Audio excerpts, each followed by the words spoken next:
I'm gonna finish or start back where I left off at last night.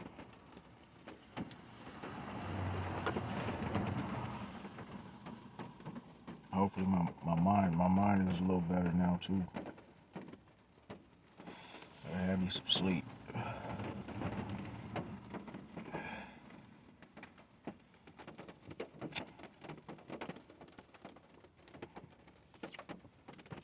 Sometimes this shit keeps me up. I be trying to look for jobs that I can work at night, so I can be up at night. Sleep during the day.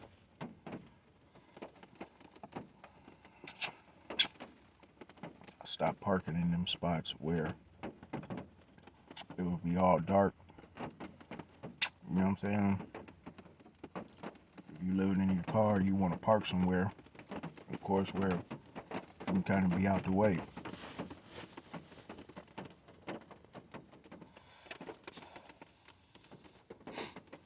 I can't be too out the way, because then I ain't going to be able to sleep. I'll park in the spot. Like, I'll go all the way to the back of a big warehouse, knowing I ain't supposed to be up in certain spots, and I'll pull in, cut my lights, and I'll sit. It's like one of them things where I know, okay, really ain't too many people gonna come back here. They got the off limits and all that stuff, signs, and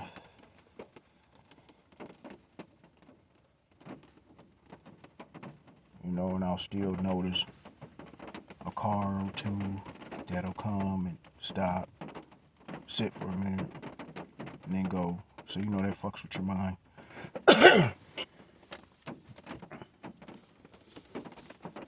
So I'm trying to find a space in between spaces.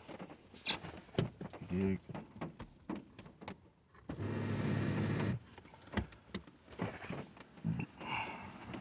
A space in between spaces.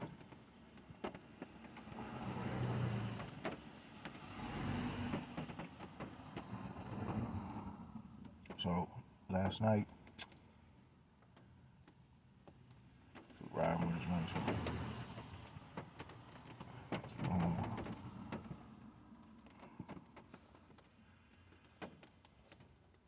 Alright, so I think I left off right around where I'm in the county.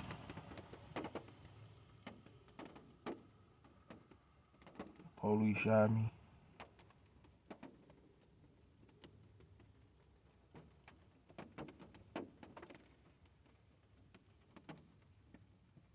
And everything flipped. For 1 minute, the prosecutor was talking about 45 months. And then some new dude come in, like, I don't know if it was a day later, a week later, something like that. But some dude comes in later, and they're talking about 30 years, and you know what I'm saying? All the, little activists and shit trying to make a name for themselves. You know how they be doing off of niggas' backs, man. You know what I'm saying? Hop on a nigga shit. Champion. Not champion for that nigga, but all on they shit, pushing it to make sure that they get prison time and woo woo. And, you know what I'm saying? Because they trying to build their little faggot ass political career. And the whole ass motherfuckers don't mean much to me because I don't even remember none of they fucking names.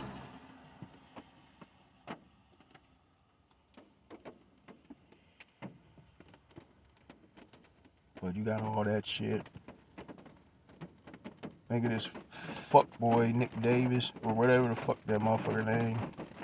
I know that motherfucker was wearing a wire or something when he came to see me. He's supposed to be like one of them NAACP, down for black people type motherfuckers.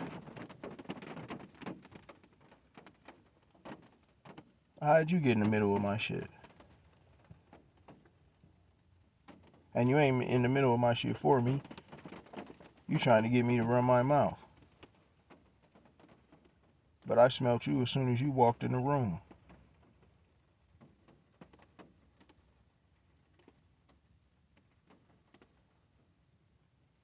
You carry the swag of a buffoon. And I ain't nobody's tool.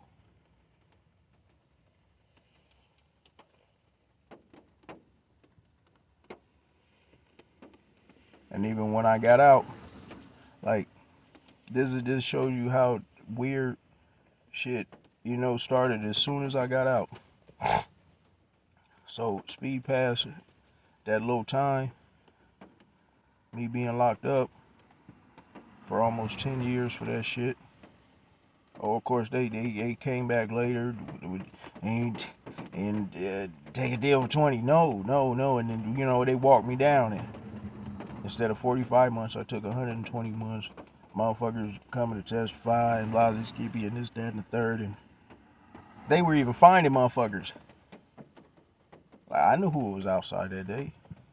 They were even finding motherfuckers, throwing them in my shit, talking about they saw it. Like, that motherfucker wasn't there.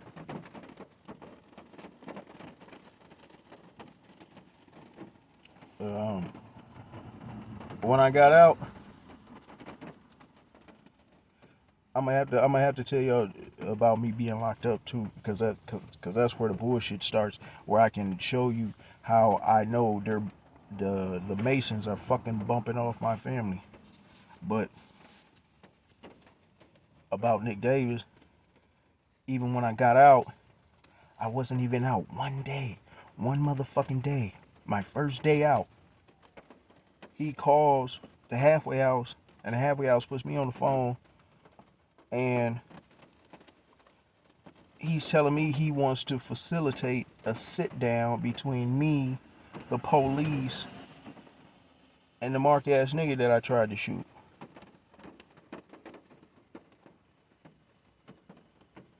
What? Why?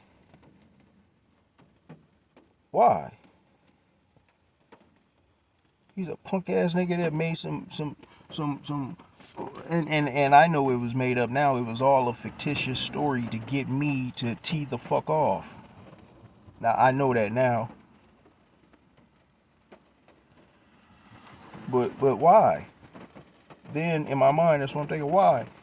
You're just the average nigga. I'm the average nigga. And there's the police.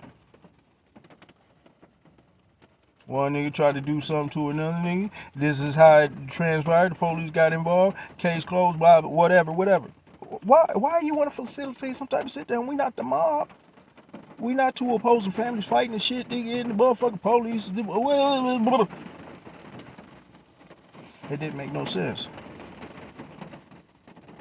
So, of course, I declined. I'm like, man, what are you talking about? Why are you bothering me with that? I'm trying to start fresh. New life, all that shit. Just pay my debt, whatever.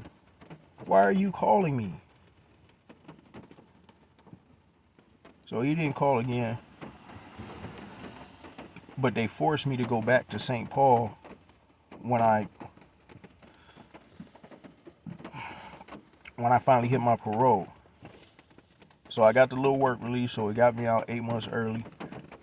Had the halfway house, do the work release. I'm in Minneapolis on the south side. Been there. Job's, 20 minutes away. I go to St. Paul now. The job is going to be 45 minutes away. They forced me to go to St. Paul.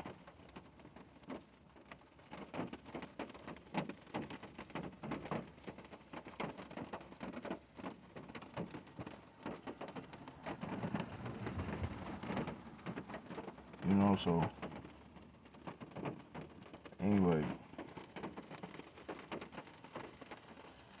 the nigga Nick Davis was a plant and a stool pigeon, and you know what I'm saying? You're a pawn for their shit, smiling and waving the, Black power, bitch. And I bet you a lot of them are the same way. All them, you know, black power, you know, and you know, super affiliated. If there's anything happening to black folks, you know, we'll be there. Type shit.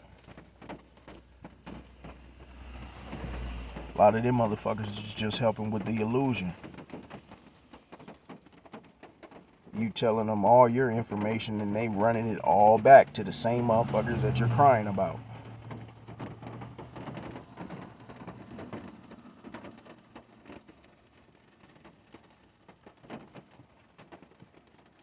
But while I was locked up, alright. So that was the setup. That's how I feel. That was where my beginning of where everything starts. So that motherfucker set me up in 2009. But I know they were setting me up before that.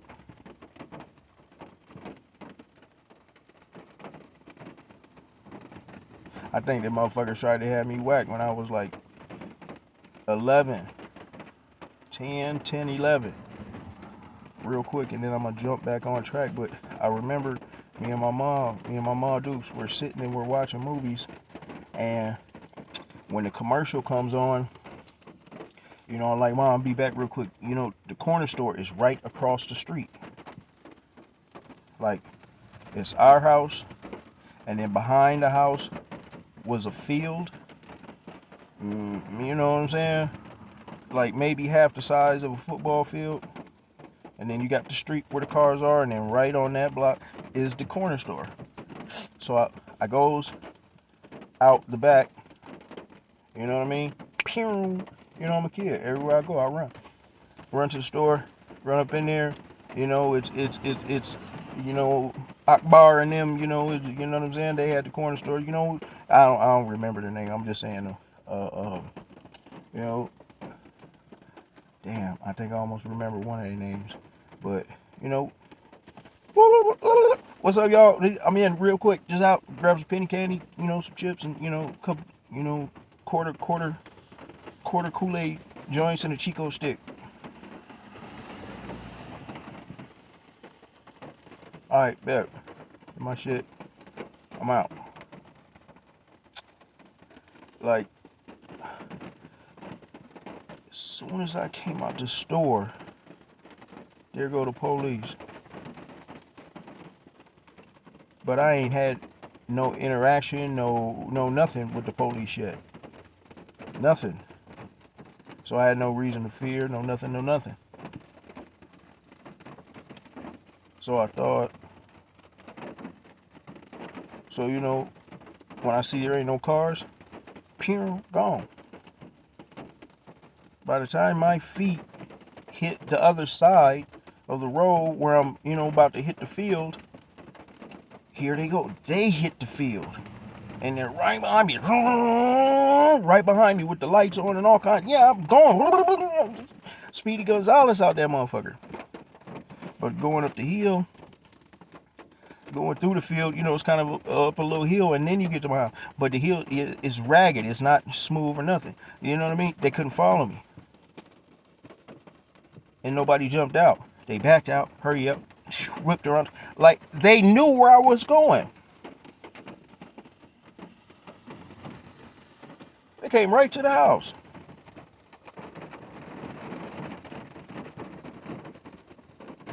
And my little butt, you know what I'm saying? I'm so paranoid, so scared, you know what I mean? But I knew instinctively, to, you know what I mean, to beat my feet as fast as I could.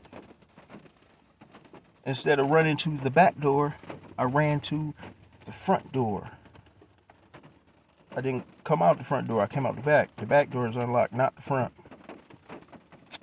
So I'm going to, door's locked. So now I'm banging on the door, mama, boo, boo, boo, boo, boo, boo, boo. So instead of one car now, man, two of them pulled up. Two officers hopped out. Both of them got motherfucking shotguns.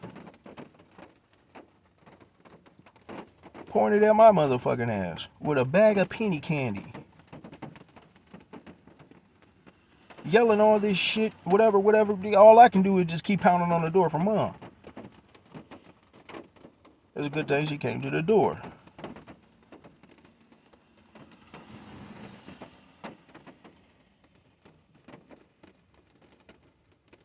But if that was a setup, I don't know why she would come to the door. Maybe she didn't know. I don't know. I don't know how deep down the rabbit hole goes or whatever. I can only tell what's happened.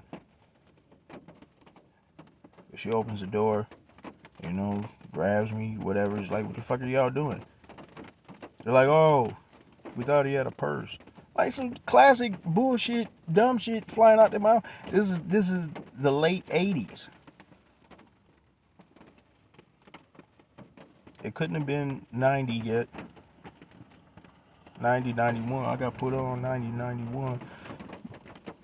And I wasn't on nothing. I was still a kid. Talking about I got a purse. They thought I had a purse. That was my first interaction with the police. That was my first.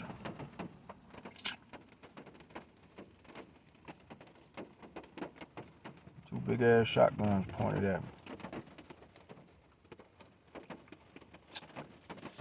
But, yeah. Man, I bet if I rewind the tapes, man, I'll see so much fuck shit. They've done it so motherfucking much. It's hard not to see it now. Or, then. Because now you can't do shit because a motherfucker is, you know what I mean? Brother told me one time, man, he said, man, God made this world spacious. I ain't never got to see you again. Yes, I want to. And until my pockets is right and a motherfucker's ready to fight, I'll stay in the shadows.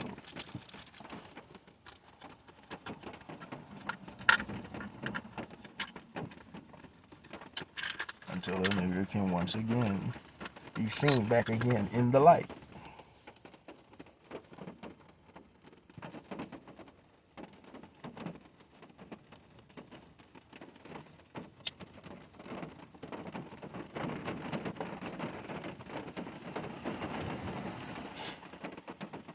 There's a lot of motherfucking weird things, man. When I do rewind the tapes, I notice, like with my family, that they did, but it didn't make sense.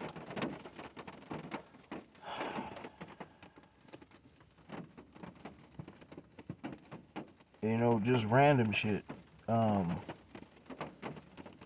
Before I pick back up where I left off. Like, I remember one time out in Cali with my mom and my grandma, and I forget how old I was. I was a baby, so this was like the early 80s. But I remember, man, I used to think I had a bad memory, but really I got a great memory.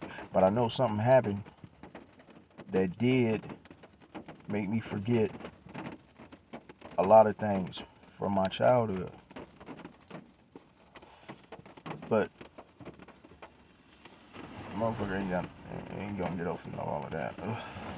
I was with grandma and my mom, and they took me to some little nigga party. I ain't no little nigga. I was happy to be at the party. Like, hey, little nigga. You know what I'm saying? What's up? Happy birthday. And they sat me next to him. Then you don't know it, but now, when you think about it, oh, I didn't even know this little kid. Why'd you sit me next to him? Why'd you take me to his birthday party?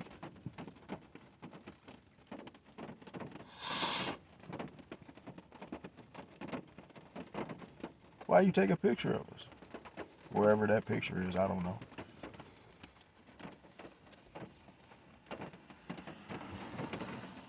But the kid they set me next to was Todd Bridges. Kid off, from Different Strokes, remember? It's Tomo Willis. Supposedly he's related to me. The Todd Shaw, Too Short. Supposedly, maybe, I don't know. He's a Shaw. The other side of my families are Shaws. I know Short used to come back up. He used to come up to the soda back in the day to fuck with my cousin.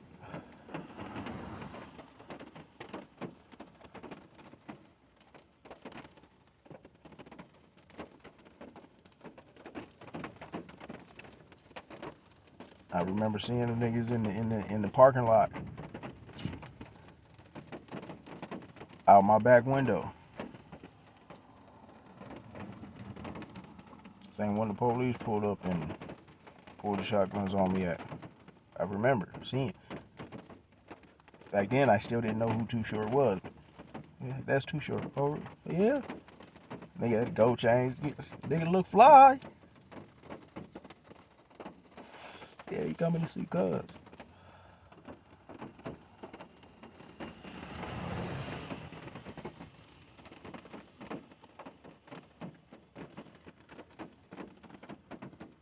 Rumor is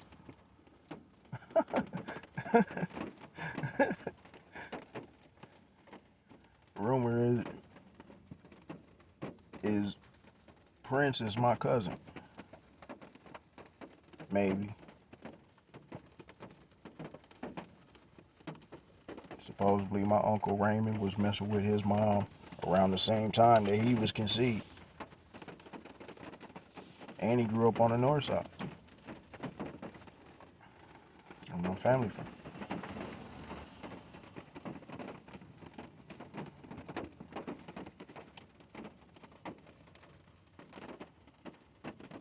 Don't get it twisted. Prince still a nigga. He'll beat your motherfucking ass. Keep cracking it. Rest in peace, bro. Rest in heaven.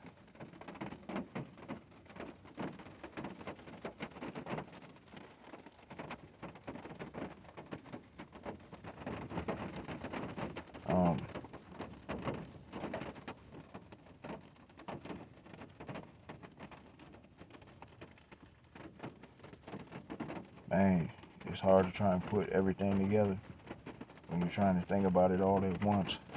But I think about it all the time.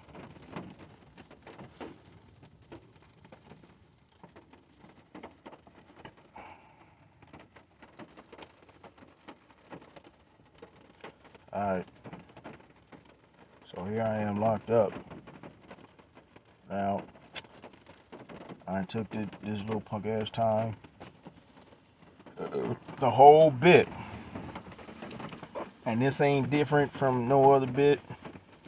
Nobody fucked with me.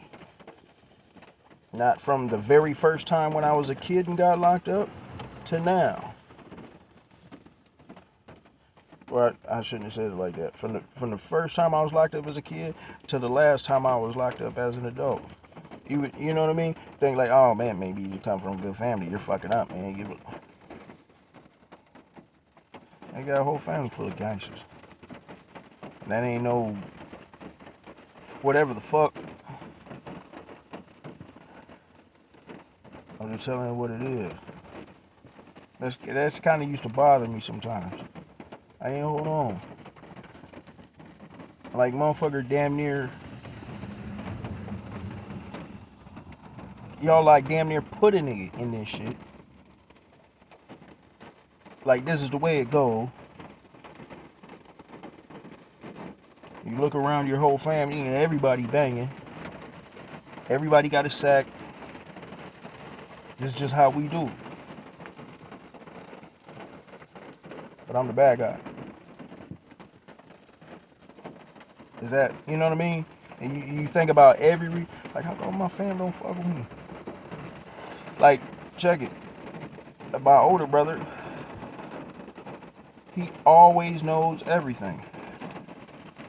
Everything. They tell him all kinds of shit. And that's when I finally started to realize the things that he was telling me that they never told me, he would only tell me as a, a little, you dig, a poke. Like, you stupid nigga, you don't even know. They don't even fuck with you, nigga. But I know, nigga, they be telling me everything and shit, you know. You know, shit like that.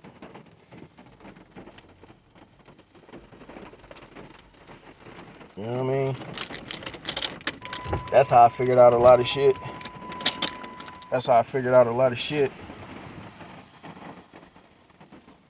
you know, that I was missing. When I finally, you know, when I came back up and I was back around the family for a few months, it's because of the pokes. My little brother and my cousin poking. Oh, you don't know? Poking. And you don't know? Poking. And one of my relatives, he's like, I'm asking him on the phone, like, hey man, you ever heard that? I didn't ask him like this. I said, hey man, do you know who my mom? I told him just like this, humor me for a minute, cuz don't make no remarks, don't do nothing other than answer the question. But do you know who my real mom is? He's like, oh fool, ain't it B? B is my granny's middle name, Alice B. Young.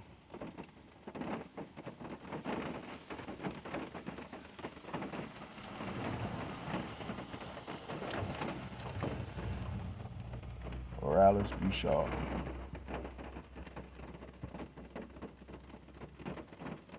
I was like, no, nigga, that's my granny.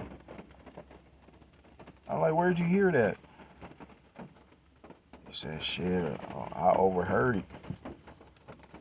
Eavesdropping one time. I think that's something.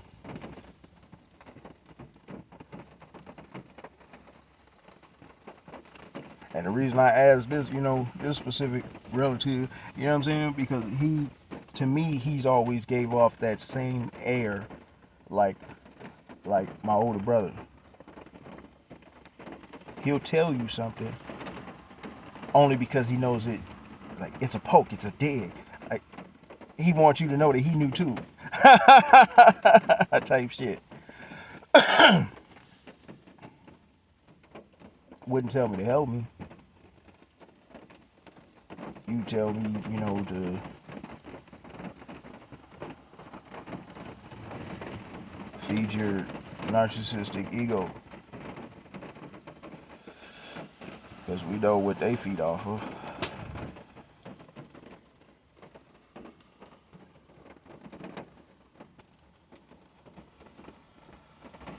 But yeah, and he said it.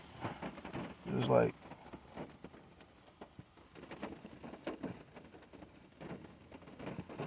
and I think it was after that, that's when I went over to my uncle's house. And I'm talking to him through the speaker. He lives in an apartment complex. You can't get in unless you get buzzed in. And I'm like, what's up, Lazy Skippy? He's talking to me through the thing, but he won't let me in.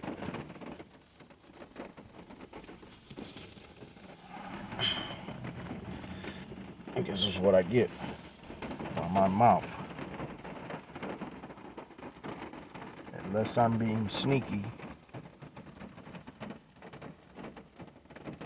I don't think when I'm being authentic, I just speak. So I spoke.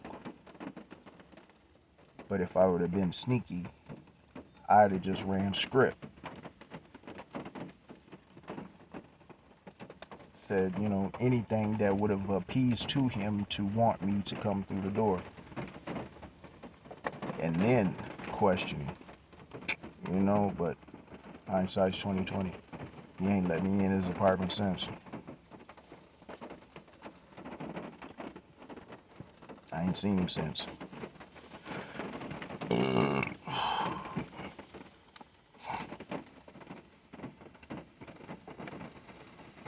But, alright, so I gotta start speeding these motherfuckers up, man. Because I really gotta. I don't know what I really gotta do. I'm gonna just keep on speaking. Because I know that's the only thing I can do right now is to is to tell my story.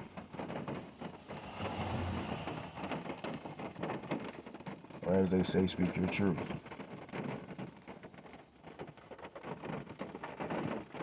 So the whole time nobody fucked with me. On any bit, nobody fucked with me. Nigga, see, here I go again. But I'm on track. Here I go again. Even when they sent me to Glen Mills when I was 14. I could paint a whole scenario. I could break this shit down if I really knew how to do this YouTube shit and do, stories or whatever. I'd be doing a whole lot better. You know what I mean? But I could take a whole video to just rewind the tapes and go to everywhere where my dad has popped up just to sabotage me. He would pop up just to sabotage me. He would pop up just to sabotage me.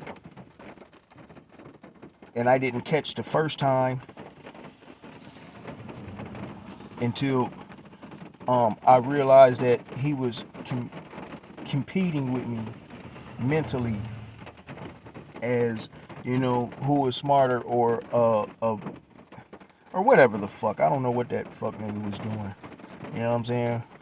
When the plug came to pick me up and come see me and you're in the car too, and keep it quiet, hush hush, like you don't want this nigga to know that, you know me, you're my dad. Why are you even fucking here? I could go through all them, that's bullshit.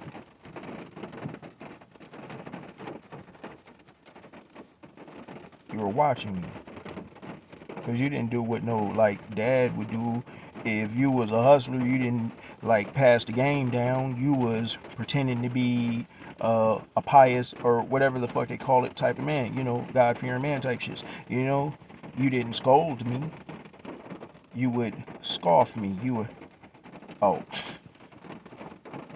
you copping from him? How you know him? Hating. All the time.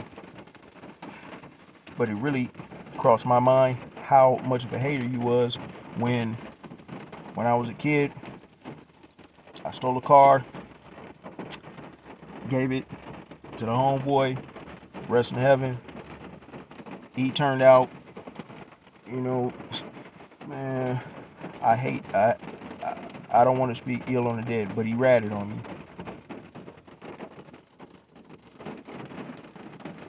And his first case, whatever, all that good shit.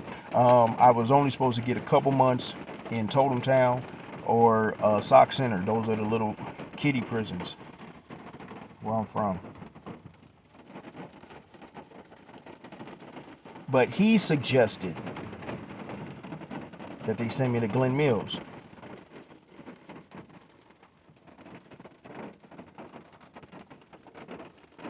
Not prison, but a place where you got to go that, kids have been sent and, and they had all kinds of shit that you do and, and looks positive on the front and down in the tunnels, they're down there fucking kids up and fucking them and all kinds of shit.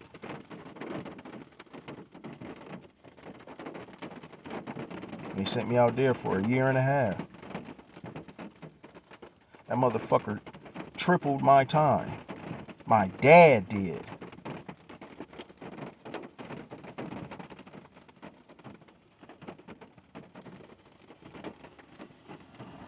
They give you these passes, you know what I'm saying? If you're on your shit, you ain't got no trouble, whatever, they'll give you passes. I got one pass. I pulled my shit together enough to get one pass. They stopped fucking me up and beating my motherfucking ass long enough for me to get one pass. I got to come back home for 1 week.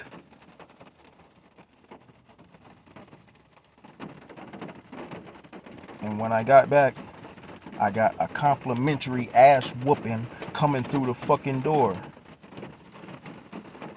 Honky beating my ass, talking about your dad called and said that you're still in your old ways. Fucking me up.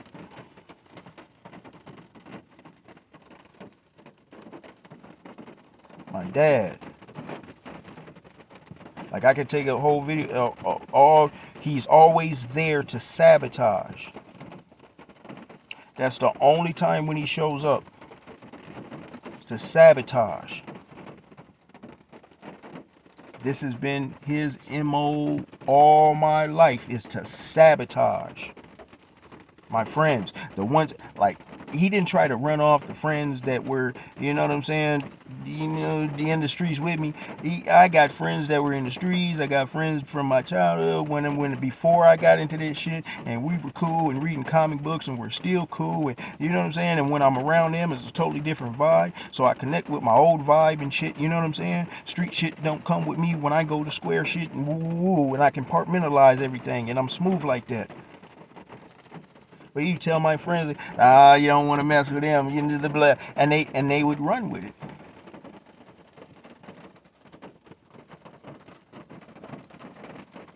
He go to certain family members and shit, you know, don't let him come over here, and don't woo. Like, he's going everywhere, to block me, to block me, to block me, to block me, on purpose.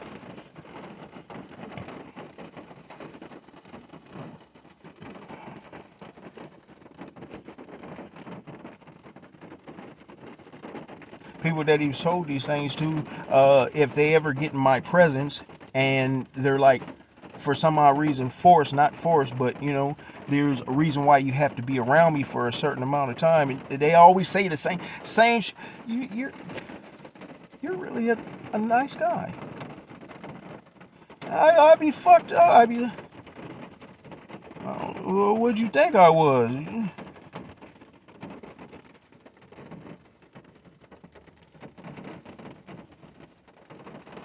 They paint these pictures of you behind the scenes, and people keep the secrets because they believe it, because of who it's coming from or whatever, and they don't really want no problems, no drama. So whether what they're saying is true or not, I think I'm just gonna be cool on dude anyways.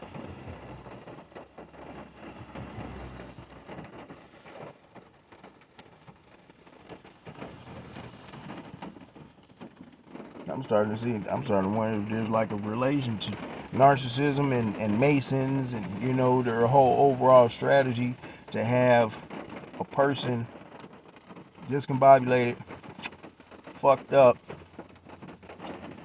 and isolated.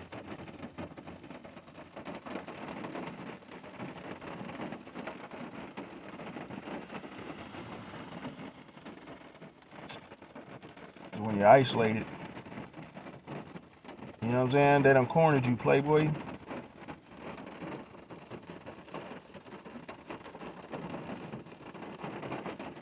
I can see it.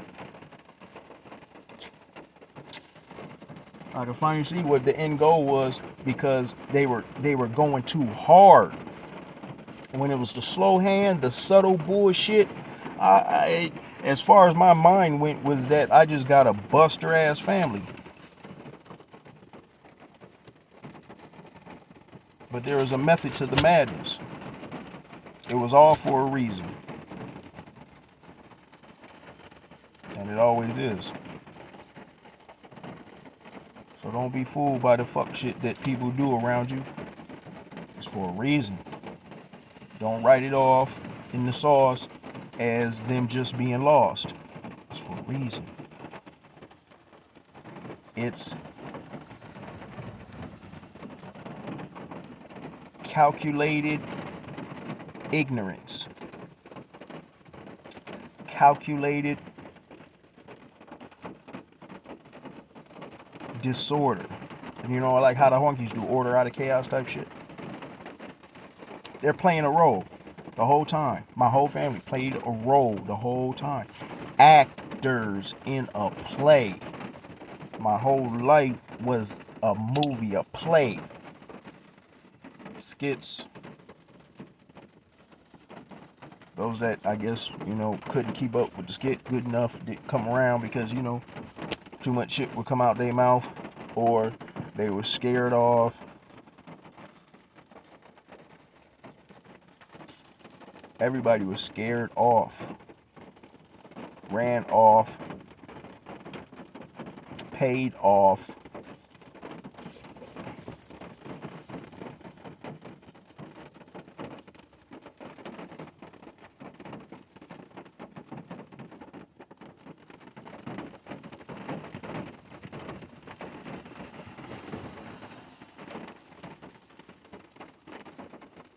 So really, I don't know who were real and who were not.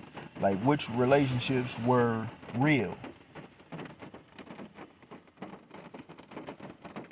I don't know which ones were real because everybody was acting. I don't know if my mom and dad are real or if, they just sold out their own fucking son. I'm still waiting on my birth records, my DNA test.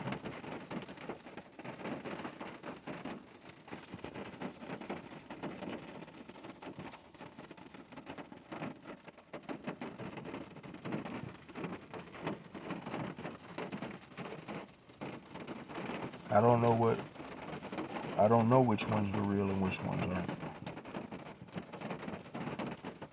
So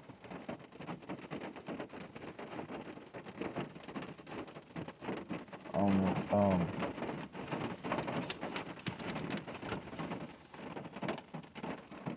And it seems, and it's all elaborate, so it's kind of hard to conceive and fathom.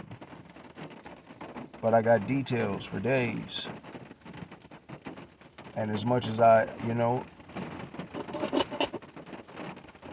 well, I can't even say that because I ain't never been interviewed.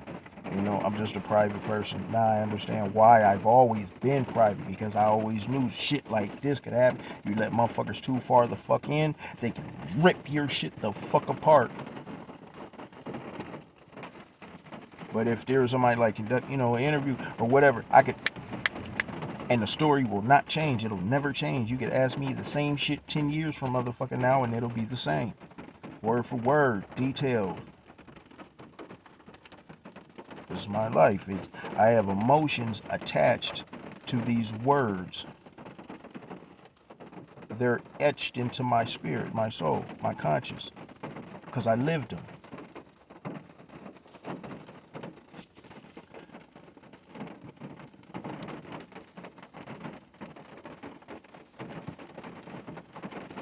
And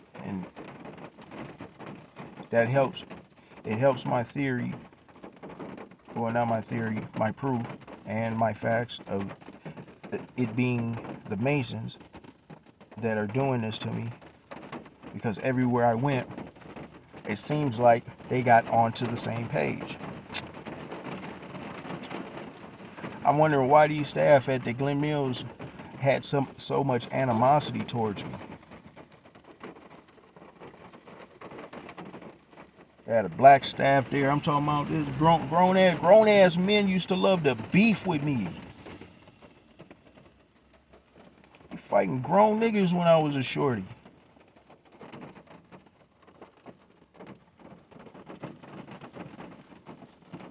At my motherfucking head, like it was personal.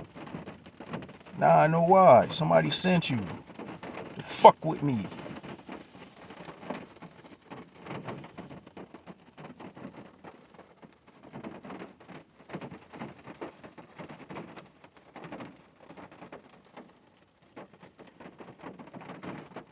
But yeah,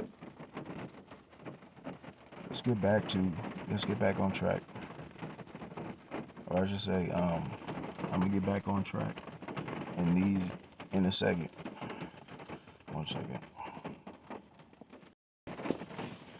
Alright, so I'm locked up the whole time, nobody funking with me.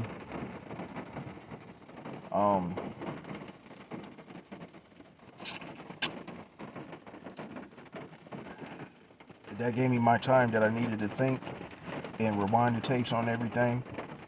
That's where I drew my conclusions about my dad being involved, because there's no way he should have called me that day. I already knew my brother was a fuckboy because he left me. But I might as well start in St. Cloud. While I was in St. Cloud, my fuckboy ass brother, he caught the molestation case. Allegedly, he molested his stepdaughter.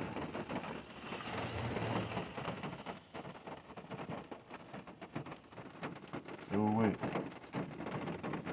I have no facts, no details on his shit because I didn't give no fuck. But while I was in St. Cloud, and I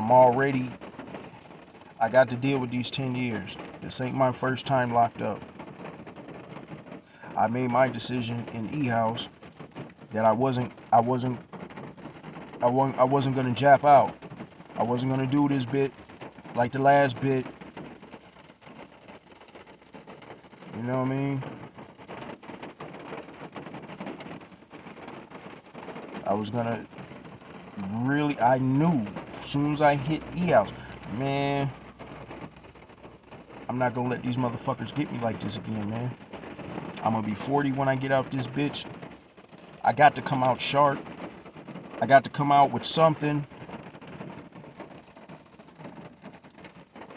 So I was like, man, I'm gonna spend this time educating myself. I'm gonna read everything that I can read, study what I can study,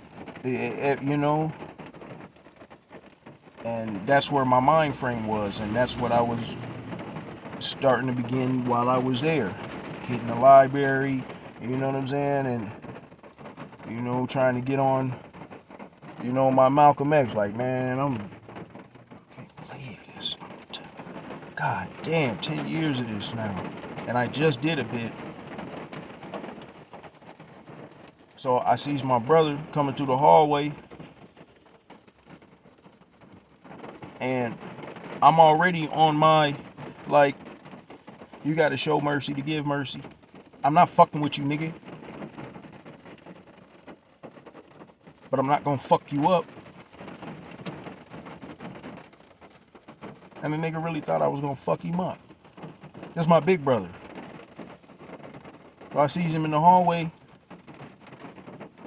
I know they just gave the nigga 30 years. They gave him 30 years for molesting that baby. If he molested her. I don't know what he did.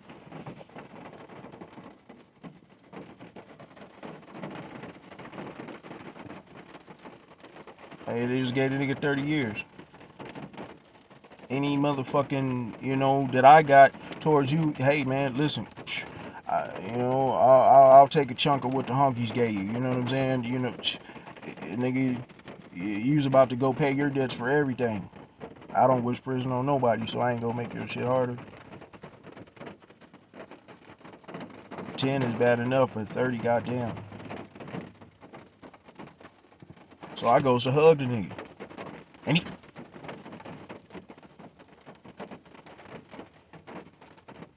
Really?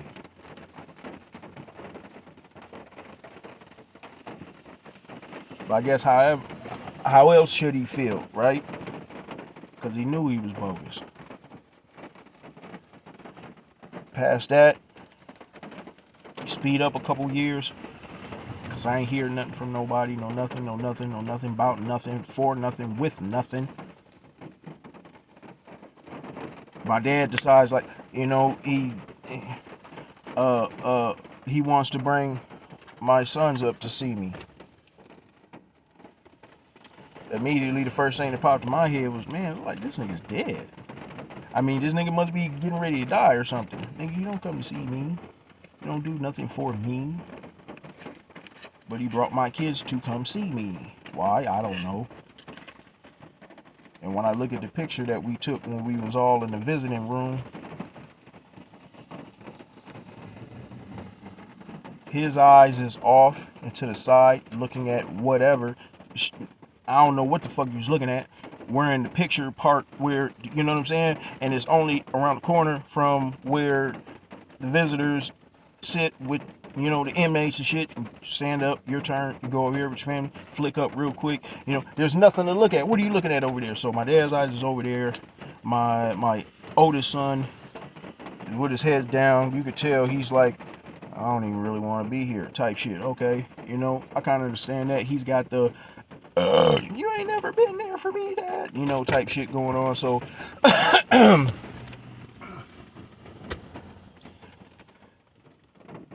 I'm looking ahead with both my arms around my sons. I'm happy. I'm happy. I'm Gucci. This is like the best shit ever. Like niggas like me don't get visits, and I got a visit, and it's my sons. Ooh wee, this nigga fuck bringing a bitch. You brought my boys. He knew what to do to try and gain points. Fuck niggas.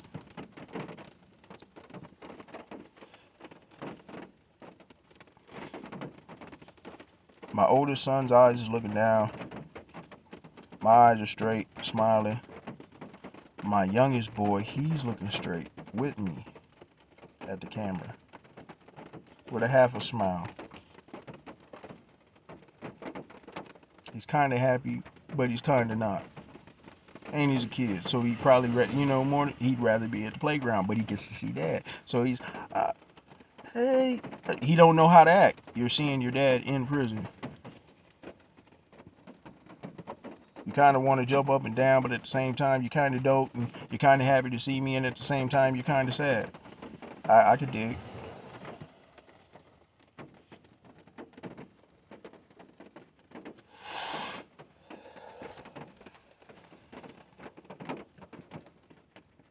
So me and my youngest were kind of on the same page.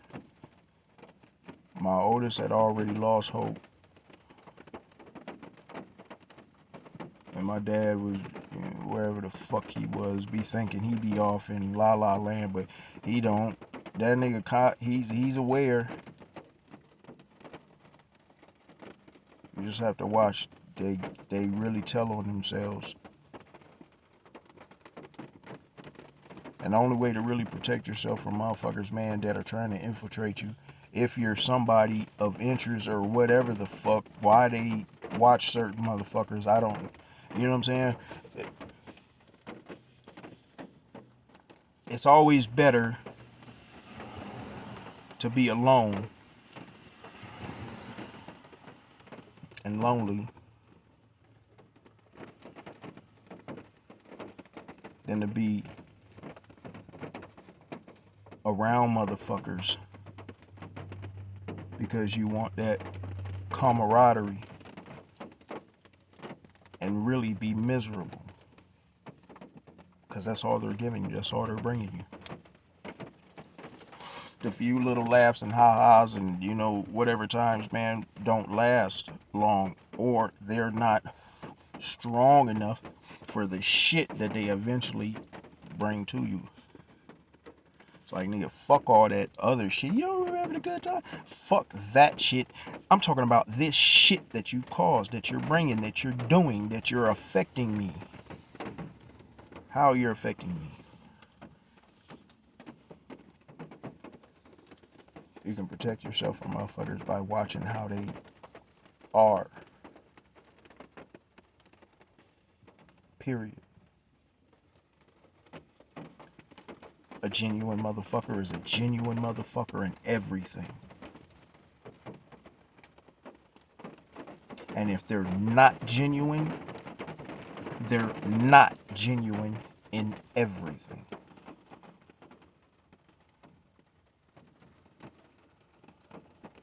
You break the shit down to, just simple core root laws or whatever ways that you keep inside of yourself.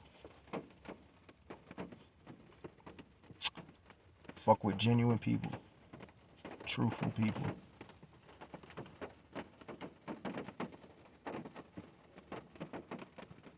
People that like to help people.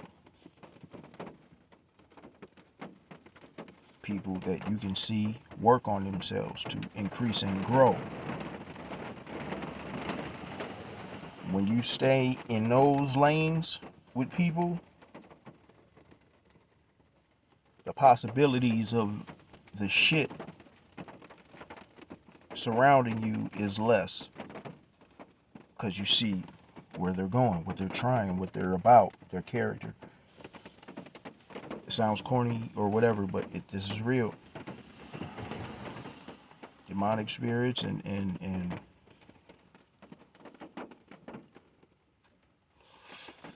all this other shit, man, it's all related.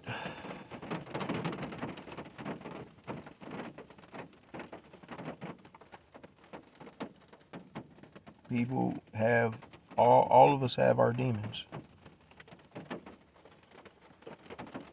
Others are demons.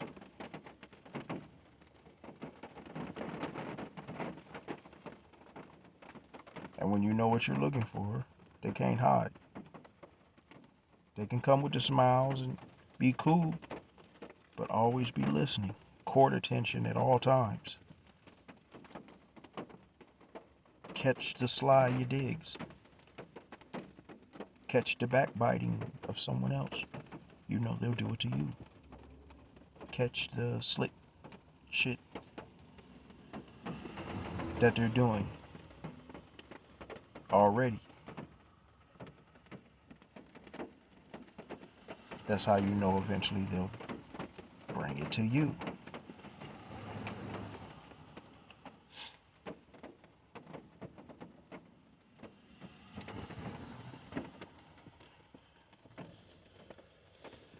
But past my dad bringing up my kids, then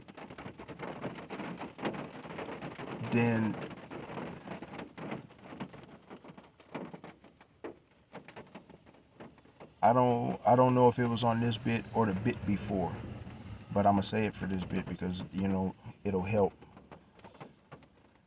Then my cousin Waj, they say he committed suicide. They say he blew his brains out.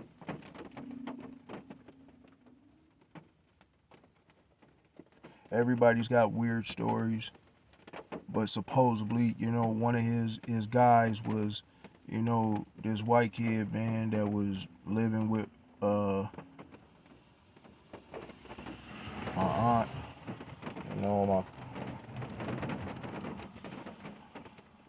my cousin Johnny's crib, which I don't know if who he is really. He's my cousin, but the things that I'm starting to feel, become aware of, and suspect, but kind of in a way I think it's true, which is the only reason why I'm even going to speak on it,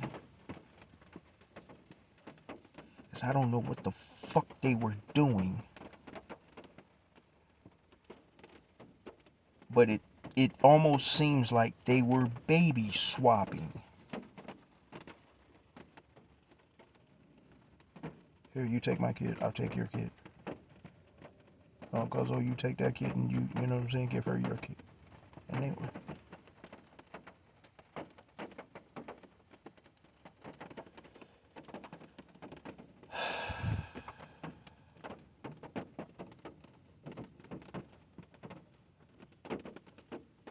Like I said, I don't know.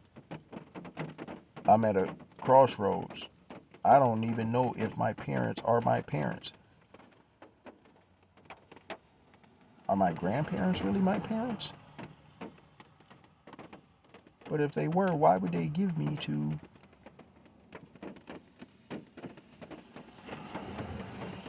their other son, their oldest son, to take care of me like I'm his son?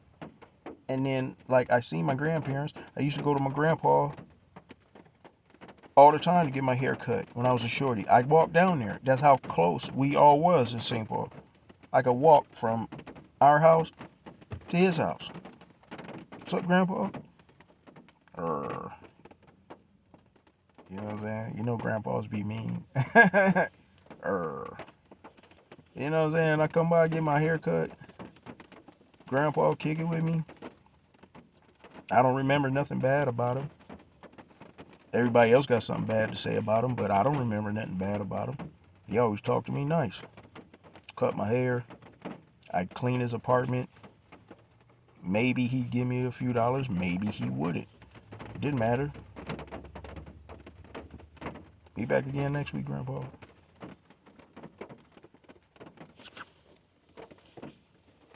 My granny lived downtown. I was downtown all the time. All the time. Catch the bus, ride my bike, walk, whatever. Nobody never said nothing. Not no aunties, no uncles. Just my one cousin that, I told you I called. And, he wanted to give the poke. Your grandma really your mama, fool. What?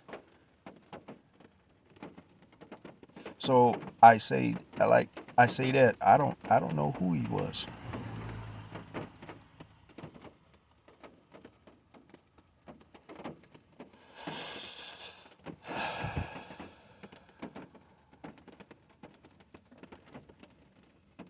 To my knowledge, but it might be trick knowledge that was thrown at me for all I know. He wasn't a Mason.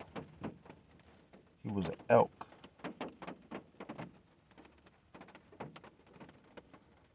Whatever elks are. Branch off from Masons. So whatever, I don't know.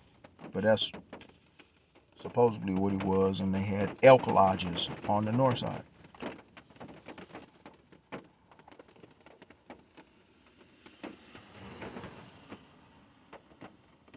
I know I've seen him in some photos that are questionable.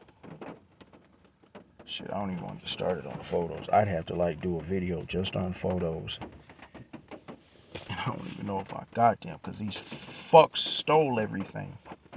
And when I say they stole everything, they steal everything. When they isolate you, when they go to isolate you, they isolate you. Like, nigga, you got to be leery of who you move in with.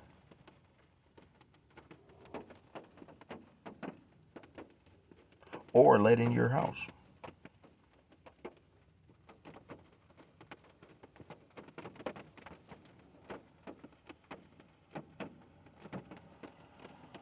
I could see the tactic, because it's the same everywhere I went.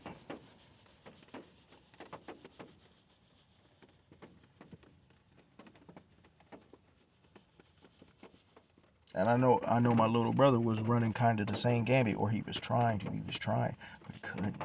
See, he's the gangster that, that couldn't.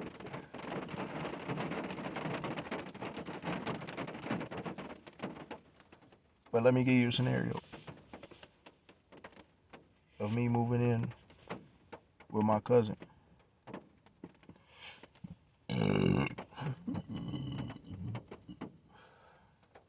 Sorry. First things first. I don't know what kind of houses these are, or what you would call it, but I'ma call it a traffic house. As these are the houses that homeless people go. People that, like I told you, nobody will ask questions. Will go. Family, because you feel comfortable, will go. Whatever, friends. And let's say you move in. You done brought your shit. You done moved in. Kicking it. Whatever.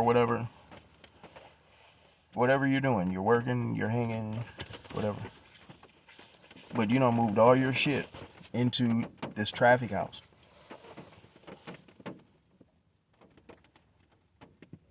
And one day while you're out and about, something happens to you. Shit happens to people all the time, right?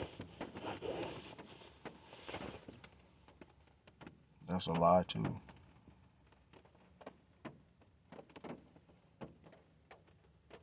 I don't believe a person that's missing truly just went missing. Like you walked too far somewhere and couldn't find your way back, and you know.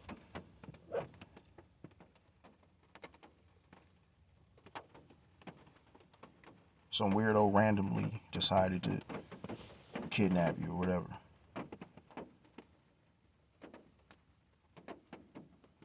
Motherfuckers set you up. They came to get you. Wherever they get you from, whatever, however, whenever. They didn't pull up like shopping mall like, damn, who can we get? Who can we? No, they came for you. They're there for you. They know who they're coming for. They're getting paid to come get you. For whatever reason.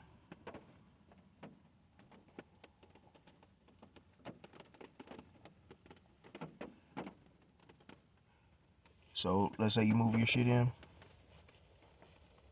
and while you're out and about, something happens to you, supposedly, depending on how they set it up.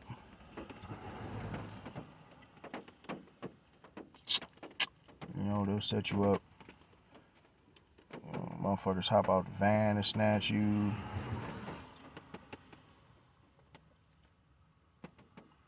Overdose you.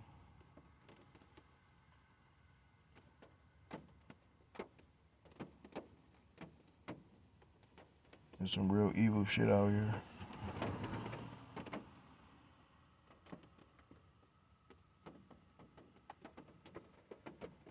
A lot of these motherfuckers they're working for the Masons, snatching motherfuckers up.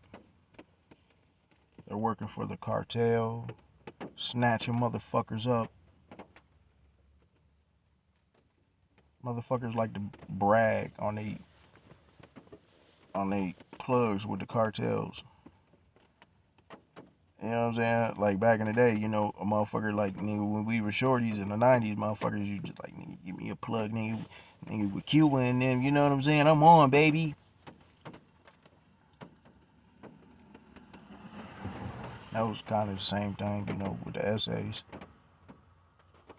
Now here it is, speed it up, you know, past 2020, 2000s and shit. Everybody's got a plug with the cartel.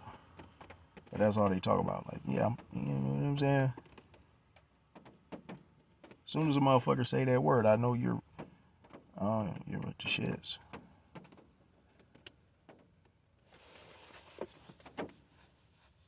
Because from what I saw, everybody that so-called had a plug with the cartel wasn't selling no dope. They were setting motherfuckers up. Who calls them, what calls them, where, when, I don't know.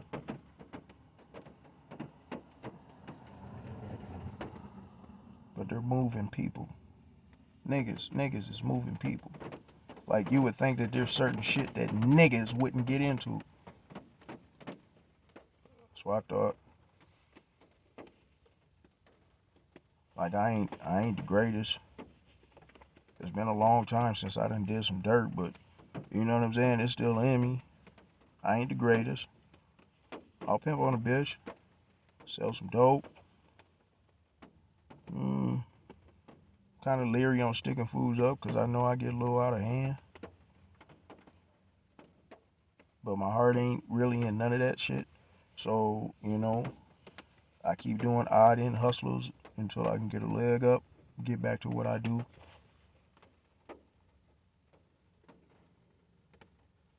But nowhere in there, you know, did I think that black folks got into trafficking people.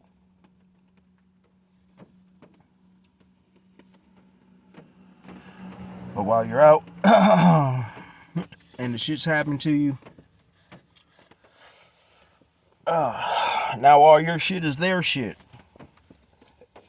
And it shows you kind of how like demonic this shit really is, because they're not getting a whole bunch of shit.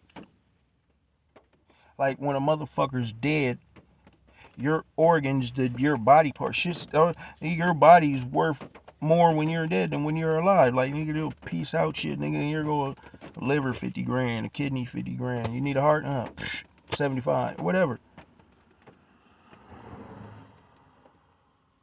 But they ain't, I don't, you know what I'm saying? And let me take that lie back. Maybe they are getting paid off for that. I don't know. Because nobody finds the people, you know, again. So how can you know? But now they divvy up your shit. They get paid for cashing you in. And the scary part is when you know this type of shit and you're in certain houses and you start to take stock and you're looking around and they just keep finding SIM cards on the floor. Just random SIM cards. They're always finding SIM cards. Got a whole bunch of older phones, you know, stacked up in a box in the corner.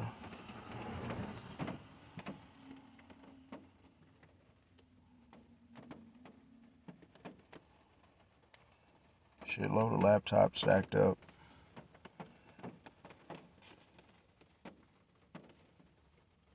Oddball clothes. Not their clothes. Not nobody else's clothes. Just oddball clothes. Piled up in the corner. It's nobody's clothes. Nobody knows where the clothes came from.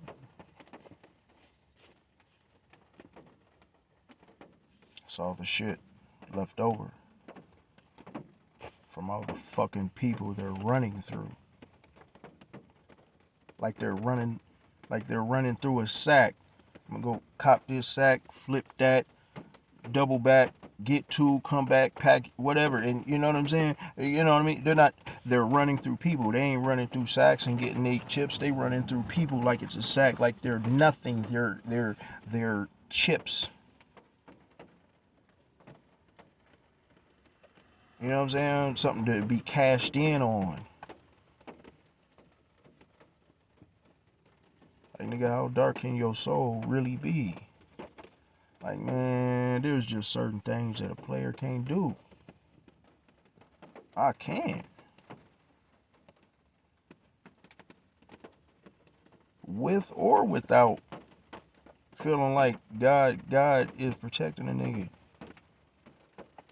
Because for the longest, I'd look for him, and I'm like, man, God, come on, man, my life is fucked up.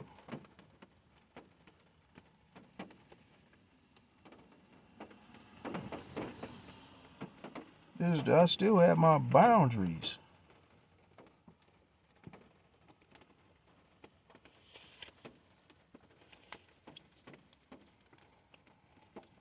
Nigga ain't pimping like trafficking? No, nigga. I'm a sweet Mac and pimp. Well, I did have a couple little shooby-doo-wops that'll hit the track.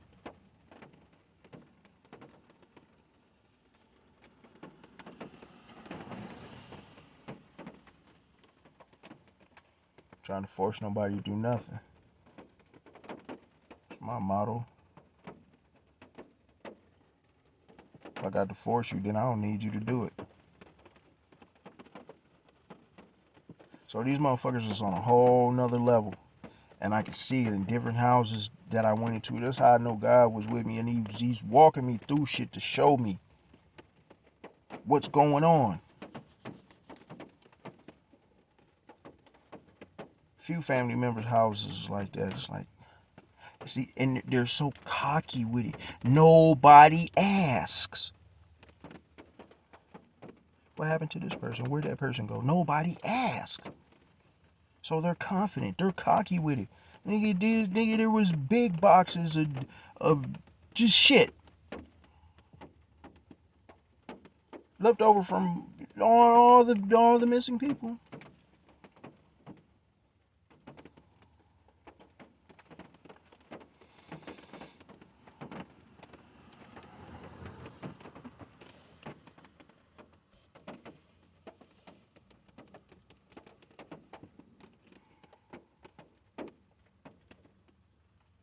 So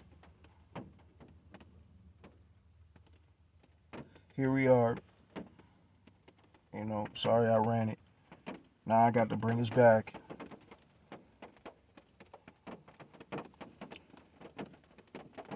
My relative Intawaje Broadway, rest in heaven.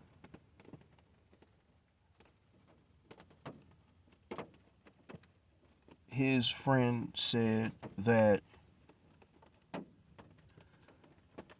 he was high as fuck, paranoid, and if he was going through anything that what I'm going through, I understand why he was paranoid. You don't know who's who. You don't know what's what. You don't know why all this shit is happening, but you're suspecting motherfuckers because certain motherfuckers shouldn't be in places where things happen. It's like, why were you there? And why do you know? You know what I'm saying? So, yeah, it'll fuck with you.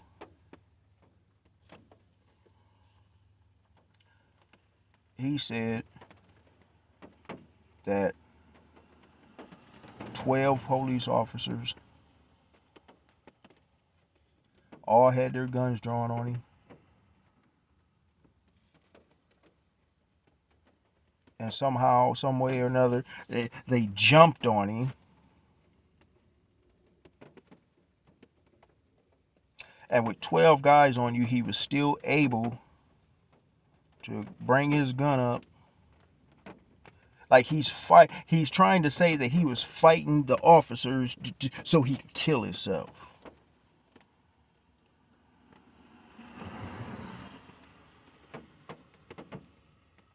The lies that these motherfuckers they get away with so much shit. That's the Masons is bumping niggas off left and right, and they make it look like it's some trivial shit, average everyday shit. He was tripping out and he killed himself, or he was crazy. Like in my case, the police tried to kill me. Here I go, bitches. Your aim was off that day.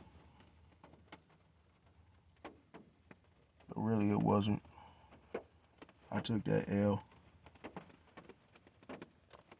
But they set up scenarios just for you. And you'll see when they're getting desperate for you to take the bait. It's like I said, they test you with little things and they test you with the big ones. If the little ones don't get you, then they bring out the big guns. And then they get desperate. That's when a motherfucker just tries to flat out whack you. Because you kept avoiding the traps, or you don't think that way to even get coerced in that direction.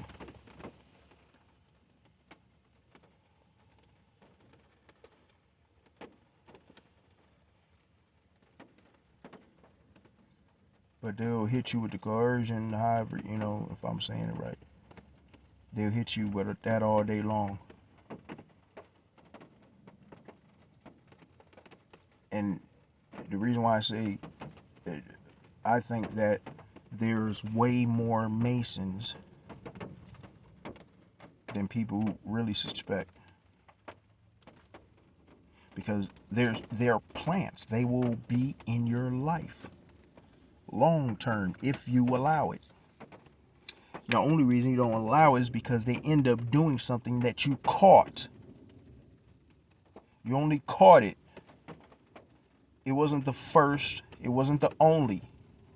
You caught it that time.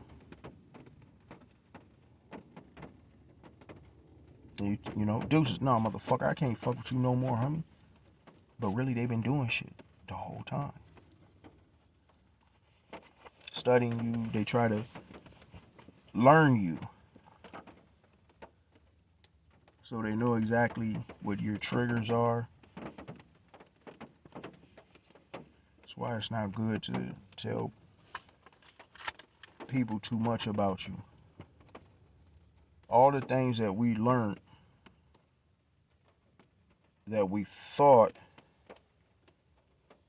alright, you gotta protect yourself. Don't tell all your business, plus you don't want to come off as no thirsty or no unstable motherfucker.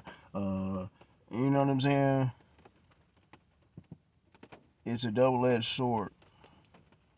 They want you to be quiet and don't say nothing, but at the same time, you you don't want to say nothing or too much, because really you don't know who you're talking to. Not really.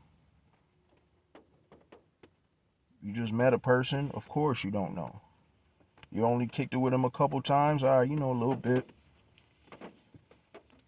That's usually when they try to get in, you know. That's why I hate it when a motherfucker, this is the shit that causes me problems when I be out and a motherfucker decides that they want to come, you know, see who I am and kick it or whatever. And, you know, you be in the conversation, you might kick it for a hot little second. And then the motherfucker, so, tell me about you. What? Tell you about me? Like, what do you mean about me? This is me. We're kicking it, you know. I like burgers and fries. My favorite color is maroon. So whoop, bitch, you know. I mean, that type of shit. Oh, you want to go deep.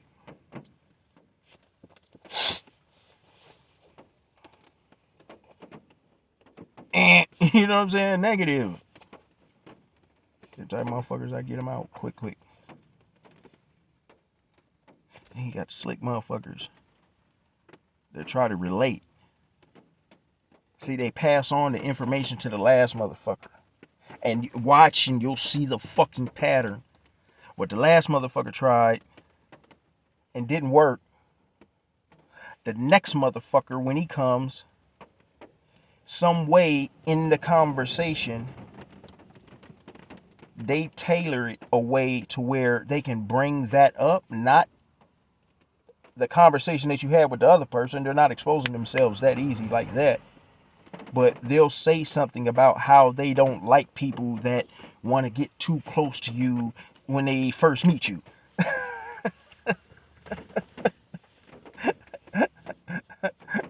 Yeah, man, they're studying like a son bitch, man.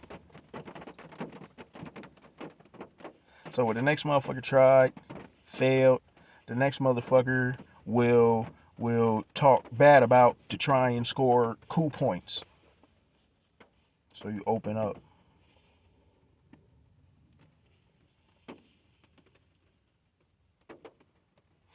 These stupid motherfuckers will almost even word for word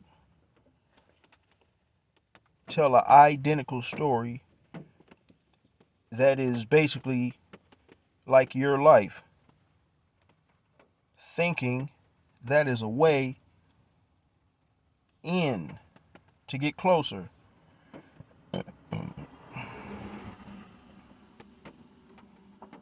And they think you won't catch it.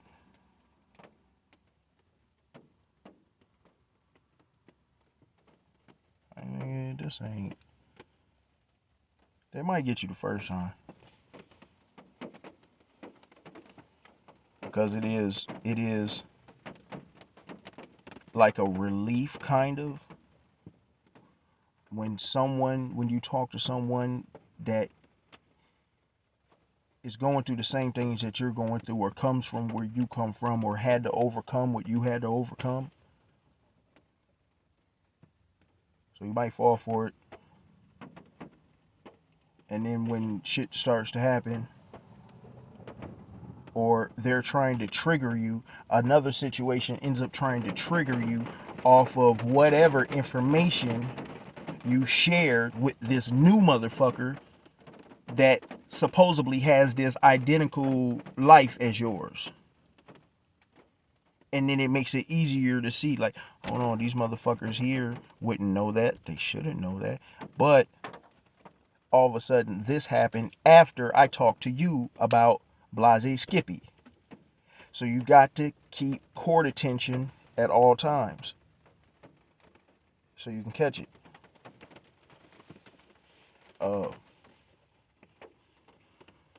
Damn, I'm trying to, man, I'm going to speed this up.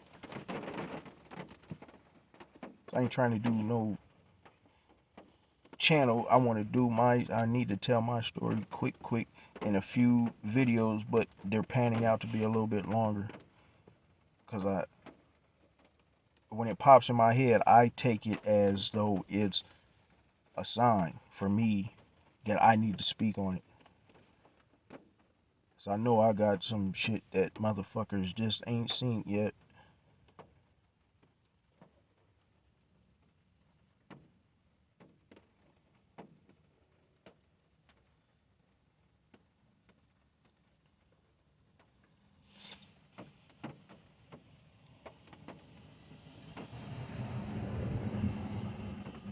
So they say that my cousin shot himself with 12 police officers on him, holding him down. All right.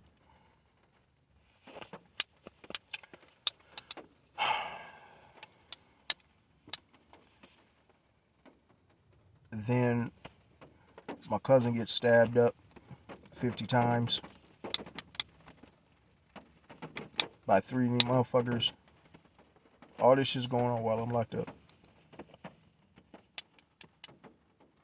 Did nobody say shit, do shit. But the more I made motherfuckers, you know what I'm saying, talk, the more they revealed shit.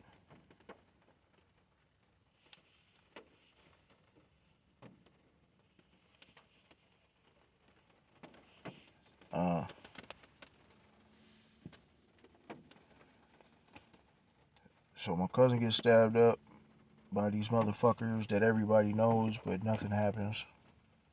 Then my mom dies. This and then more weird shit comes. So this is all a build up. So all this stuff didn't just happen at once, and it's not just like one occurrence. Like, you know, somebody might try to spin my story as though I'm angry at my family because, you know, we kind of had you had a little falling out, you know, you guys may come back together, you know, whatever the fuck. This has gone on for decades, and there's too many other things that are close and related or similar, and it's just nah. This is not motherfucking checkers.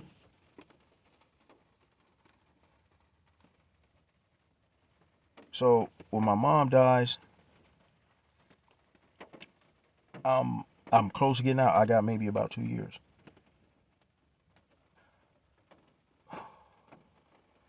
I got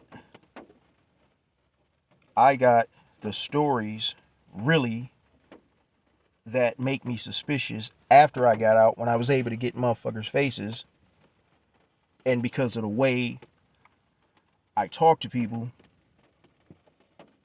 I abstract the information I need without them actually saying it. And by the time I'm done, they know they just finished revealing themselves. So really nobody wants to talk to me again after. You know, I guess that's, you know, the gift and the curse, you know. I know.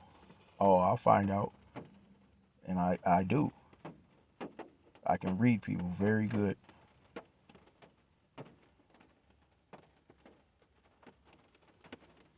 I know my sister and my brother, they're telling me 2 different stories.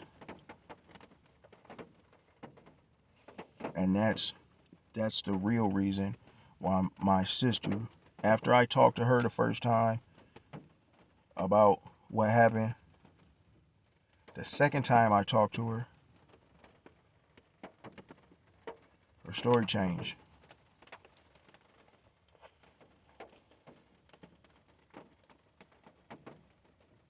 But it's the part of the story, like, you can't change because it changes everything.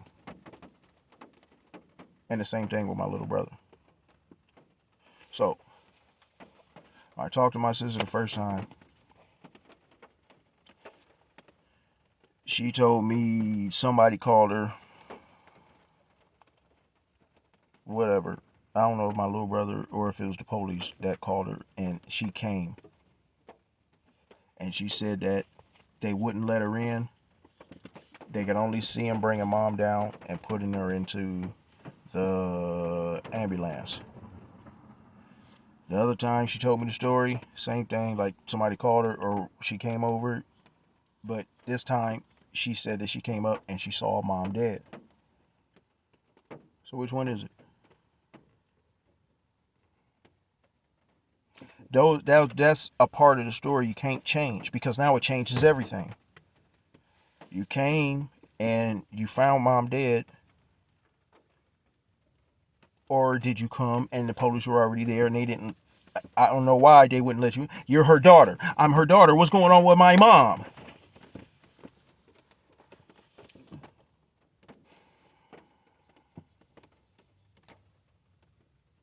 Did you see her dead or didn't you?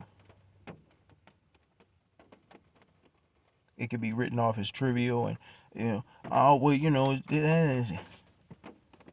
no. Did you see mom dead or did you not? How come you don't know if you came and the police were already there and one day they weren't there and when you got there she was dead? That's why I said earlier in the video, these same things that you ask me, 10 years from now, the story won't change. Details. I could sit for hours and hours and hours, tell details and details and details, and never talk about it again. 10 years from now, come back, let's see if the story is, and it'll be word for word.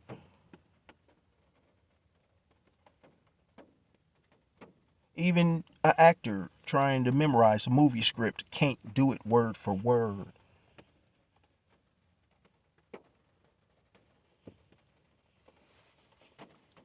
There has to be emotion attached to the story for you to remember it.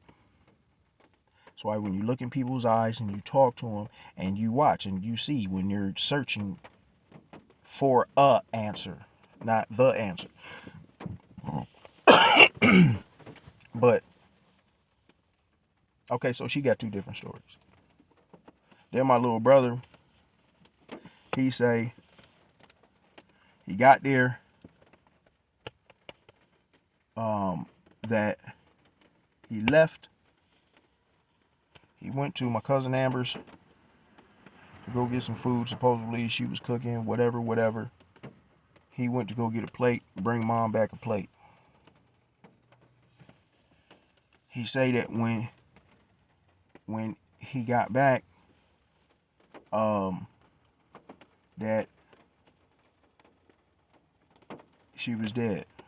He found her dead when he got back. And it was something about the way he found her that is different from his other story of how he found her.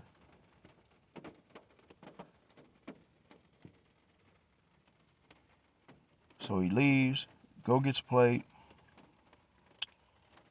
and when he comes back, he finds her dead. She has a plate of food in front of her. Said that my mom had a beer and a joint. So she sat down to eat. And old folks is particular. So either she didn't want to eat Amber's food, or you're lying, or you took too long or something. So anyway, she sat down to eat with a beer and a joint and a plate of food and dies like that. Second story is he leaves, goes to get the plate. He says that he feels something strange, that he needs to call and check on mom. All right, whatever. I ain't gonna question that. She doesn't pick up, so he said he called the police because he felt like something weird was happening. And when he comes to the apartment, police are already there. Blah, blah, blah. That's the second story. So did you call the police and when you got there, they were already there? Or did you leave and you're coming back with the plate and you found mom dead? Which one?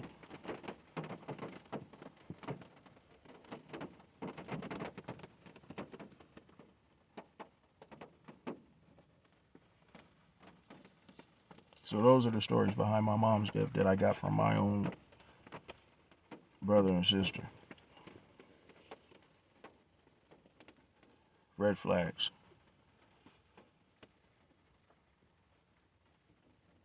The whole ordeal with her accidental death is what they put on her death certificate. If the death certificate that I have is even real, I'm ordering, not reordering, but I'm ordering, trying to find the original documents, records.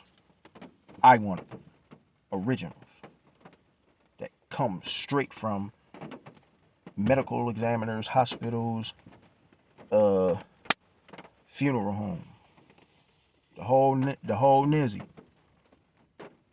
I could be wrong, but because I'm suspicious of everything, I'm suspicious of everything. I didn't get that death certificate from a government source. It was given to me. So I'm not too trusting of that.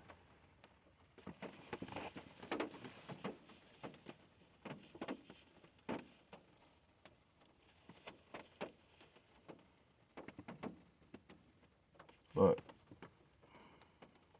so it says accidental death.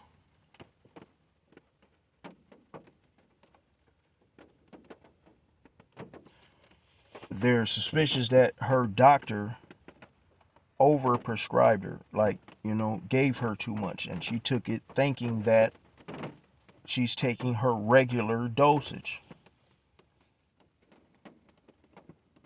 Later on, that same story flips, and now all of a sudden she knew, but she took too much herself. So which one is it?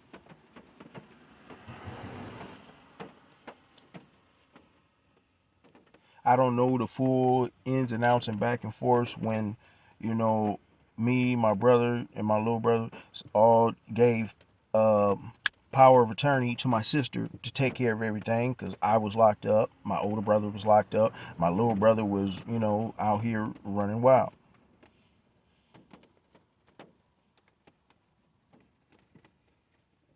So the only person that gave any real flack about that was my uncle Pete in Denver, who supposedly didn't want to sign to give Nita power of attorney to take care of the lawsuit that these lawyers are doing pro bono for my mom. Why? I don't know. Eventually, I guess he signed it. I don't know. I still don't even know the story behind that. But then they began, and then from what I've seen online, because that's the only thing I can do, ain't nobody telling me nothing that's real. I don't know the lawyers. I'm Googling everything, trying to piece it together. But from what I found when I was looking up court cases and shit, and I found my mom's name, and I found my sister's name, and I found my sister's name way down at the bottom after, the summaries of the court cases before they could really even get started, there it is at the bottom. My sister's name, paying $340 to stop the proceedings.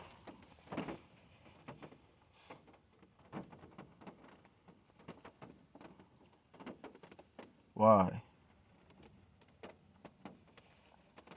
Big red flag. So, nothing happens. All that fades away.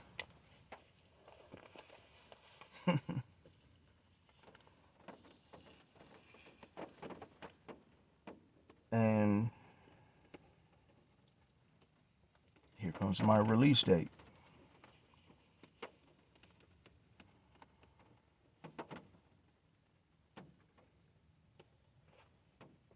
And the first day I get out,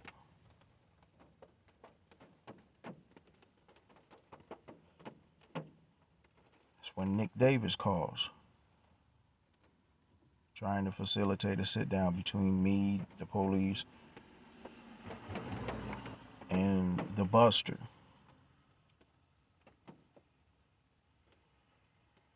Like we're some mob. I have no discrepancies with none of my actual titles. I give a fuck about titles. I'm just saying. My actual titles, nigga, ain't no mob shit, nigga. It's just me. Nigga, I'm a thug. I pulls up for myself about whatever the fuck, whenever the fuck. And I tear shit up. Ain't no organization. Ain't nobody behind me. Ain't no plugs with the DEA or the judge to give me, you know what I'm saying, a pass. All mine is the hard way. I ain't nobody.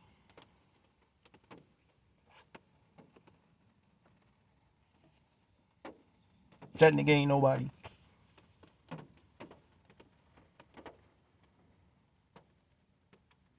And I don't even remember the police's name. Not the one that shot me or the ones that were on my side telling about how the police shot me. I don't remember nobody's name. I'm nobody. And you're not talking about what the police did to me and nothing along that nature.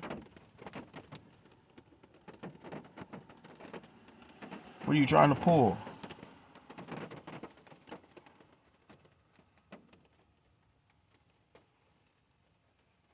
I know that was another trap that I avoided. Just agreeing to something like that put you back in.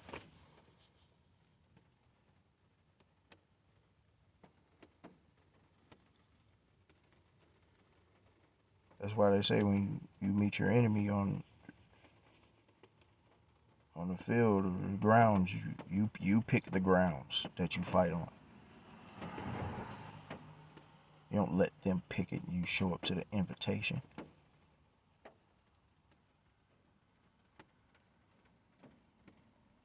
I didn't know what the fuck was really going on then. To me, it was an irritation. The audacity.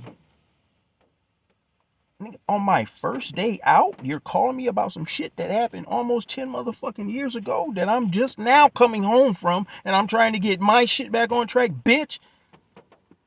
What? Why?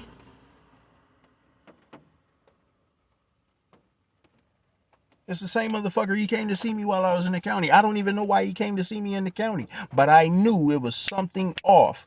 He's asking the questions you're asking. I'm not telling you shit. Niggas is in the county. You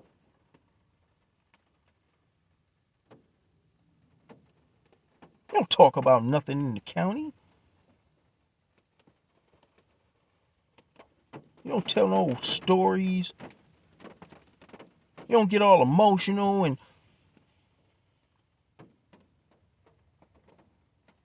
that's what you thought I was gonna do. Y'all was trying y'all hardest to make that 30 years stick.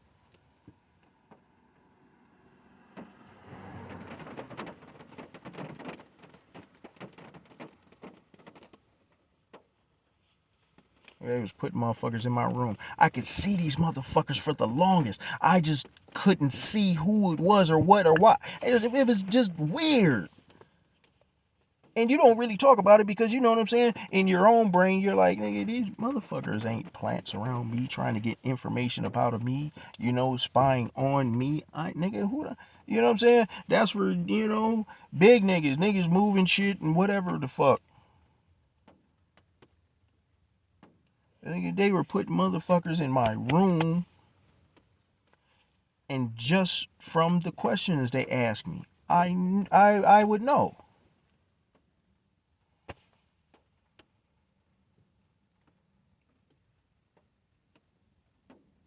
These motherfuckers think they're masters at what the fuck they do, but they're really obvious as fuck. They come with the smiles, they try to kick it. These motherfuckers actually try to time it and plan moments where they can, like, bond with you real quick. And in that moment of nostalgia, slick try and slide in their agenda, and that's where you got to catch it.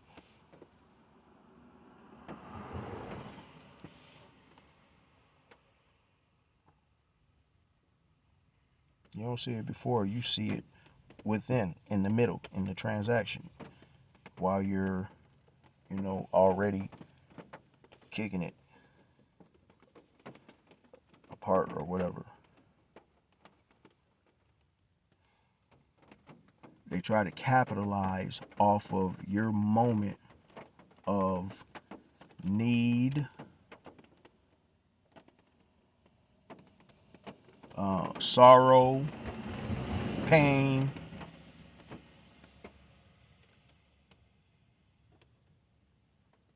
They'll make situations for you to have to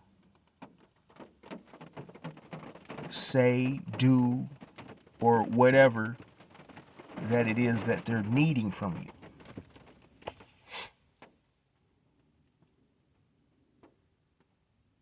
So if they need you gone, you're doing too much, you're looking around too much, you know, they'll try and set you up to the point where you get locked up. Okay, couldn't do nothing to him, get him locked up and shit, blah, just get be, you know, they'll go get some batshit crazy bitch, man, to walk up to you out of nowhere. You know what I fucking hate, men, and you're one of them, and just jap out on you, and then, you know, if you just, bitch, and you know what I'm saying, now you go to jail. Yeah. Yeah. These man, I really can't even think of too many altercations that I've had that are all that I can't think of one that I've started, and I really honestly can't think of one either that I feel like was really just a random. I think they're all sent, and even the motherfuckers that are sent just to cause you a disruption so you'll jap out, they've said shit where I caught it. Like when they paid my cousin Booby, my own relative, you bitch nigga. They thought that if they took my car, that would cause me to finally blow up. But there's none of them for me to blow up on. They got my car. I can't follow, I can't chase, I can't go to. Plus I was broke. All I had left was my car. I ain't even have enough money to fill up the motherfucking gas tank. But you're down, you're out, your car's gone, your money's gone. Your bitch just ran off with all your money in your crib in Florida, and you're stuck back in your hometown, and everybody's looking at you like you're crazy because you're asking all these questions. Now you're isolated. Well, I know they paid that fuck nigga, and he had an agenda. Because once again, what they like to do is Because for some odd reason, even if you've never done nothing to them, you could see it. They hate you. Maybe because of the things that they've heard to build it up in their head to even have the courage to come to you with the fuck shit. And now they're feeding into it and they believe it. And they've been getting coached for so motherfucking long on who you are and what to do to you. Yeah, you're the target. So they really secretly hate you.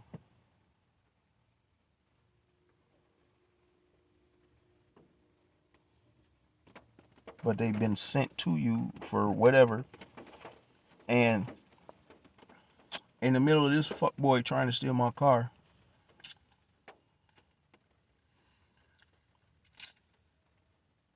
and me like, all I did was tell the truth. Like, niggas, you serious? How you doing this to me? Out of all niggas. Like, nigga, I'm Trey. There's nobody in this family that should have a funk with me. I've committed my life to this family. I've done time for this family. I've closed my mouth when asked questions about this family. I've left you buildings on the south side that I was making grands in. Grands. Banza. Every day. And I left them to you. So I knew I was going to go to jail. And it's like, okay, I got to go to this thing, but I know when this happens, this is going to happen, and I'm popped off anyway. And I left you those buildings on GP because you my people. Love, cuz. And you bubbled. I saw your Hummers and your Benzes and your Beamer. Not one thank you. Because you was broke as shit before that, right? But I could hear it in his voice. The disdain.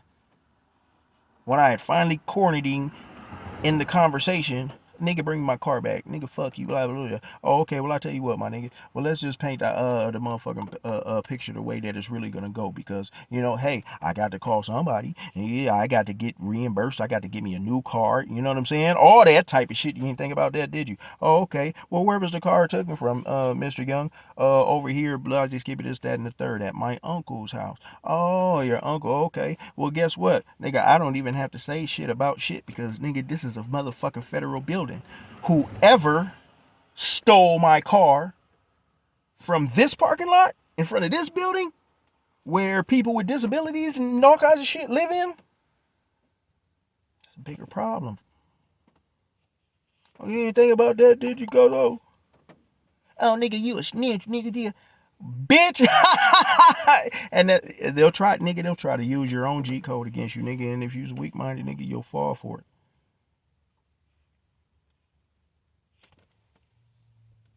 But I could hear it. I knew they got to him too. Cause in the middle of that, it's like, all right, fuck you, nigga. I'm gonna leave you right here, you nigga. Nigga, that's why don't nobody fuck with you, nigga. Everybody said, nigga, not to fuck with you. Everybody, nigga, all the family, nigga, blah, just give it this, that, and the third. Woo. Thank you, thank you, thank you, thank you, thank you, thank you for high emotional niggas that want to run their mouth.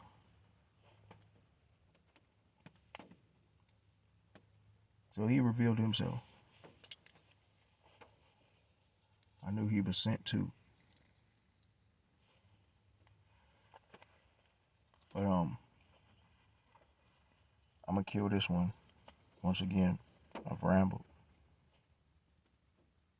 But I hope I've gotten everything out that I wanted to say. Whether it's jumbled and discombobulated. But next time I do it, I'm gonna do this again, and I'm gonna pick back up in the halfway house when I got out. And then I can start moving into why I think, I feel, I believe, and I know the fucking Masons been whacking my family left and right. And they tried to kill me. They stole all my shit. And we thinking, hey, if you're the Masons, why would they steal your shit? You know, it's not for petty motherfucking reasons. It's to take your shit. Just think about all the fucking things that you have on a daily basis that you're unconscious of that you need. And if you didn't have them, now it consumes your life to get them. Shelter, clothes, food, money, income. Without income, you can't eat. Without food, you can't live. Without shelter, you're out living in your motherfucking car.